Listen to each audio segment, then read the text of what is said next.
अस्सलाम वालेकुम नाजरीन, मैं हूं हुरैन फातिमा और आप देख रहे हैं हिमायती न्यूज HD चैनल। नजर डालते हैं आज की अहम खबर पर। कारपोरेशन के सैनिटरी वर्करों की जानिब से ईस्टर से कबल तनख्वाह और बकाया जात न मिलने पर चीफ ऑफिसर के ऑफिस के सामने जबरदस्त एहतजाज, अपने मुतालिबात के हक में और चीफ ऑफिसर के खिलाफ नारेबाजी भी की गई। तफसील के मुताबिक हुकूमत की जानिब से तमाम मसीही मुलाजिमीन को ईस्टर से कबल 26 मार्च तक तनख्वाह देने की हिदायत की गई, मगर चीफ ऑफिसर म्यूनिसिपल कारपोरेशन कामों के की नाअहली की वजह से सैनिटरी वर्करों को अभी तक तनख्वाह नहीं दी गई, जिस पर गुज़िश्ता रोज 200 के करीब सैनिटरी वर्करों ने चीफ ऑफिसर के ऑफिस के सामने इकट्ठे होकर एहतजाज किया और अपने मुतालिबात के हक में और कारपोरेशन के ऑफिसरान के खिलाफ नारेबाजी की। इस मौका पर खिताब करते हुए म्यूनिसिपल लेबर यूनियन के सीनियर नायब सदर शौकत मसीह ने कहा कि एक तरफ महंगाई का दौरा है, जबकि दूसरी तरफ हमारा त्यौहार ईस्टर आ रहा है, मगर हुकूमत की वाज़ेह हिदायत के बावजूद हमें तनख्वाह नहीं दी गई और न ही छुट्टियों के दिन काम करने का मुआवजा दिया जा रहा है।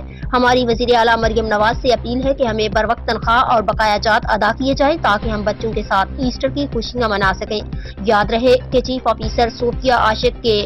दौर तैनात के दौरान कामों के शहरियों की मुश्किलात में इजाफा ही हुआ है और चीफ ऑफिसर ने अमली काम कम और फोटो सेशन ज्यादा किया है। मजीद खबरों और अपडेट से बाखबर रहने के लिए देखते रहें हिमायती न्यूज HD चैनल।